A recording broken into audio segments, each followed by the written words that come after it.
UP विधानमंडल के 4 दिनों के शीतकालीन सत्र का आज दूसरा दिन है और विधानसभा में आज अनुपूरक बजट पेश किया जाएगा। वित्त मंत्री सुरेश खन्ना इसे पेश करेंगे और कल अनुपूरक बजट को लेकर चर्चा की जाएगी। अनुपूरक बजट के जरिए राज्य के विकास के एजेंडे को धार दी जाएगी।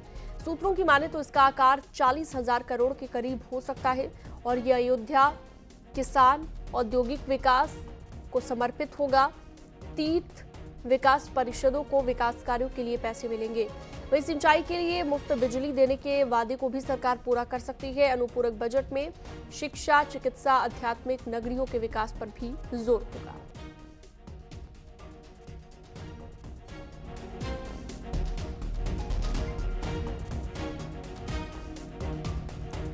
तो 4 दिनों तक शीतकालीन सत्र चलेगा। आज दूसरा दिन है और आज का दिन इसलिए महत्वपूर्ण है क्योंकि आज सत्र के दूसरे दिन अनुपूरक बजट पेश किया जाएगा। वित्त मंत्री सुरेश खन्ना ये बजट पेश करेंगे और उसके बाद कल बजट को लेकर चर्चा की जाएगी। अनुपूरक बजट आज पेश किया जाएगा। तो दोनों सदनों में, विधानमंडल और विधानसभा, जिसमें अनुपूरक बजट पेश किया जाएगा। और ये सीधी तस्वीरें सामने आ गई हैं। सेशन शुरू होने वाला है, सीधी तस्वीरें आप देख रहे हैं। यूपी विधानसभा की ये लाइव तस्वीरें आपकी टीवी स्क्रीन पर। 11 बजे का वक्त और 11 बज चुके हैं। आज अनुपूरक बजट पेश किया जाना है। आज का दिन बेहद महत्वपूर्ण। संकेत मिश्रा फोनलाइन पर जुड़े हुए हैं। संकेत, शुरू हो गया है सेशन। आज का दिन बहुत महत्वपूर्ण रहने वाला है क्योंकि आज अनुपूरक बजट पेश किया जाएगा।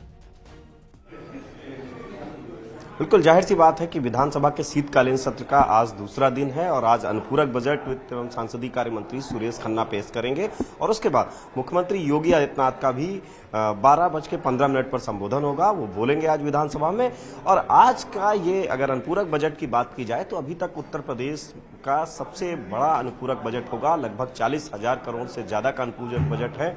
विधानसभा की तस्वीरें दिखाएंगे कि इसी गैलरी से अभी तमाम जो पार्टी के बड़े नेता पहुंच चुके हैं विधानसभा सत्र में। तमाम जो योगी सरकार में मंत्री हैं वो पहुंच चुके हैं। समाजवादी पार्टी के मुखिया अखिलेश यादव पहुंच चुके हैं। तमाम बड़े नेता सत्र में पहुंच चुके हैं। कुछ देर में ही सत्र की कार्रवाई शुरू होगी और आज का जो दिन है वो काफी अहम दिन है। उत्तर प्रदेश के विकास के लिहाज से अनुपूरक बजट आज पेश किया जाएगा और यह अनुपूरक बजट उत्तर प्रदेश की जो तमाम विकास की योजनाएं हैं, चाहे वो किसानों से संबंधित योजनाएं हो या फिर औद्योगिक विकास से संबंधित योजनाएं हो या आध्यात्मिक नगरी अयोध्या समेत तमाम जो आध्यात्मिक नगरियां हैं उनके विकास से जुड़ी हुई तमाम परियोजनाएं हैं, उनके लिए इस बजट में व्यवस्था की जाएगी। यही नहीं, किसानों के लिए इस बजट में व्यवस्था की जाएगी। चिकित्सा, शिक्षा, स्वास्थ्य सभी का ध्यान रखा गया है इस बजट के लिहाज से।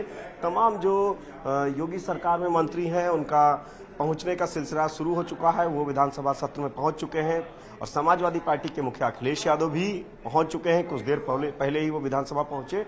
तो जाहिर सी बात है कि विधानसभा अध्यक्ष भी अपनी सीट पर अब पहुंच गए हैं।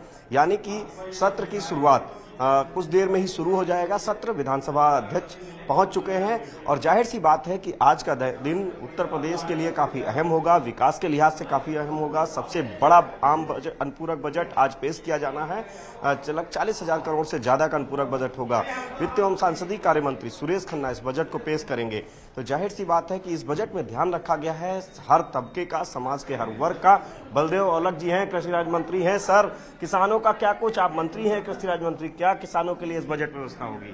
देखिए, किसानों के लिए बेहतर बजट जब से 2017 से लेकर और 2022 के बाद लगातार किसानों के बजट में वृद्धि हो रही है और किसानों को लाभ दिया जा रहा है।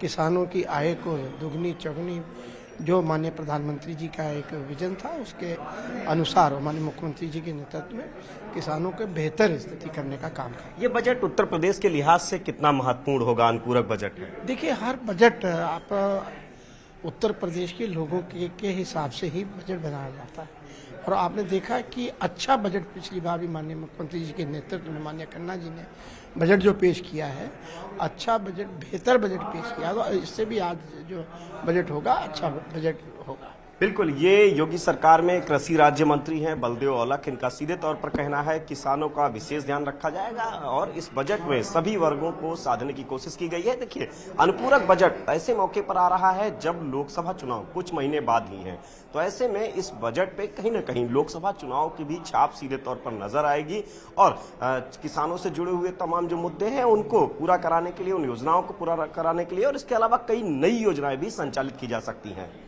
बिल्कुल संकेत, और जहां एक तरफ सरकार ने पूरी तैयारी की हुई है कि उन सभी चीजों को शामिल किया जाए इस अनुपूरक बजट में जो जनता के विकास से जुड़ी है, तो दूसरी तरफ विपक्ष ने भी पूरी तैयारी की है कि सवाल कैसे उठाने हैं। एक लाइव तस्वीर भी इस वक्त हम आपको दिखा रखे हैं। सदन की कार्यवाही शुरू हो चुकी है और हमारे सहयोगी संकेत भी लगातार हमारे साथ जुड़े हुए हैं। संकेत, 12:15 पर बताया जा रहा है सीएम योगी का संबोधन होगा और उसके बाद वित्त मंत्री सुरेश खन्ना ये अनुपूरक बजट पेश करेंगे। कह सकते हैं आज का दिन बेहद महत्वपूर्ण, लेकिन विपक्ष की भी कह सकते हैं पहले से तैयारी है कि कैसे सवाल उठाने हैं। हालांकि चर्चा अभी कल होगी अनुपूरक बजट पर। संकेत, लेकिन विपक्ष ने जिस तरीके से अपना विरोध प्रदर्शन जो था वो आज दिखा दिया और विपक्ष के जो तमाम सदस्य समाजवादी पार्टी के, राष्ट्रीय लोक दल के, वो चौधरी चरण सिंह की प्रतिमा पर उन्होंने प्रदर्शन किया और सरकार विरोधी नारेबाजी भी की। यही नहीं, ये एक बड़े संकट से गुजर रहा है, चौतरफा मार वो खा रहा है। एक तरफ जब बुआई का समय आएगा तो नहर में पानी नहीं, जब खाद की आवश्यकता पड़ेगी तो खाद उपलब्ध नहीं है, नकली खाद लेने है उसकी शुरुआत हो चुकी है और 12:15 पर मुख्यमंत्री योगी आदित्यनाथ का संबोधन होगा और इसके बाद सुरेश खन्ना वित्त एवं संसदीय कार्य मंत्री ये अनुपूरक बजट पेश करेंगे। बिल्कुल संकेत, और जैसे कि मैंने जिक्र किया कि विपक्ष की भी पूरी तैयारी है कि किस तरह से इस अनुपूरक बजट पर सवाल उठाने हैं। विपक्ष पहले ही अपनी नाराजगी, अपने जो ऐतराज है उसे जाहिर कर चुका है। हालांकि अभी लाइव हम अपने दर्शकों को दिखा रहे हैं तस्वीर जो कि विधानसभा से सीधी सदन की कार्यवाही आप लाइव देख रहे हैं। अनुपूरक बजट आज पेश किया जाना है। करते हुए उनके जीवन में आई खुशहाली के लिए शुभकामना देते हुए और माननीय प्रधानमंत्री जी और आदरणीय मुख्यमंत्री उत्तराखंड को बहुत हृदय से धन्यवाद देते हैं।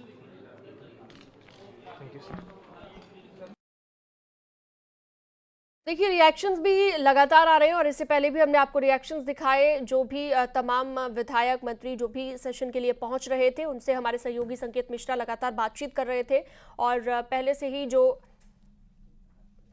चीजें मानकर चला जा रहा है, पहले से ही जो अंदेशा जताया जा रहा है कि क्या क्या इस अनुपूरक बजट में देखने को मिलेगा। संकेत हमारे साथ लगातार जुड़े हुए हैं। मानव जीवन की आवश्यकताओं के अनुरूप जितनी भी चीजें हैं सभी के विकास के लिए और आगे बढ़ाने के लिए हर चीज इसमें होने वाली है। हाँ, लेकिन विपक्ष अभी प्रदर्शन कर रहा था, विपक्ष कह रहा है आपकी सरकार ने काम नहीं किया। आप उत्तर प्रदेश सरकार में माध्यमिक शिक्षा मंत्री हैं, वरिष्ठ मंत्री हैं। ये तो सभी जानते हैं कि विपक्ष का काम ही ये है, इसके अलावा और दूसरा कोई काम नहीं है। बिल्कुल, तो विपक्ष का यही काम है। ये माध्यमिक शिक्षा मंत्री उत्तर प्रदेश सरकार की थी गुलाब देवी जी। इनका सीधे तौर पर कहना है कि शिक्षा से जुड़े हुए भी तमाम जो मुद्दे हैं, तमाम जो उसके लिए धनराशि आवंटित की जानी है उसकी भी बजट में व्यवस्था की जाएगी। और जाहिर सी बात है आज का जो ये अनुपूरक बजट है उत्तर प्रदेश में औद्योगिक विकास, किसानों के लिए और जो आध्यात्मिक नगरियां हैं, चाहे वो अयोध्या हो, चित्रकूट हो, काशी हो, नैमिषारण्य हो, इन सभी के लिए जो तीर्थ विकास परिषद बनाए गए हैं, इन सभी के लिए तमाम इस बजट की व्यवस्था की गई है। इनके विकास में ये बजट काफी कारगर होगा, जिस तरीके से लगातार कह रहे हैं, जो योगी सरकार की तरफ से लगातार कहा जा रहा है। जाहिर सी बात है कि अनुपूरक बजट में ध्यान रखा जाएगा किसानों का और औद्योगिक विकास का। इसके अलावा जो तमाम एक्सप्रेसवे जो हैं उनके विकास को, उनको एक दूसरे से लिंक करने का ये एक बड़ी व्यवस्था इस बजट में की जाएगी। और जाहिर सी बात है कि आज अनुपूरक बजट ये 40,000 करोड़ से ज्यादा का हो सकता है। दरअसल ये सबसे बड़ा अनुपूरक बजट होगा अभी तक उत्तर प्रदेश के इतिहास में। और विधानसभा भी इस बार नई नियमावली के तहत चल रही है। तो इस बार विधानसभा में जहां एक तरफ नई नियमावली विधानसभा की लागू की गई है कि किसी भी तरीके से कोई भी सदस्य तख्ती, पंपलेट, इस तरह की चीजें नहीं, सामग्री ला नहीं सकेगा विधानसभा के भीतर। तो जाहिर सी बात है कि नई नियमावली के साथ विधानसभा और दूसरी तरफ अनुपूरक बजट जो कि उत्तर प्रदेश के विकास के लिहाज से काफी फायदेमंद साबित होने बिल्कुल वाला है। संकेत, कोशिश पूरी की गई है सरकार की तरफ से कि हर उस चीज को शामिल इसमें किया जाए ताकि विपक्ष सवाल ना उठा सके, लेकिन बावजूद इसके विपक्ष को ऐतराज है। आप बने रहिएगा हमारे साथ, वक्त एक बहुत छोटे से ब्रेक का है, जल्द लौटते हैं।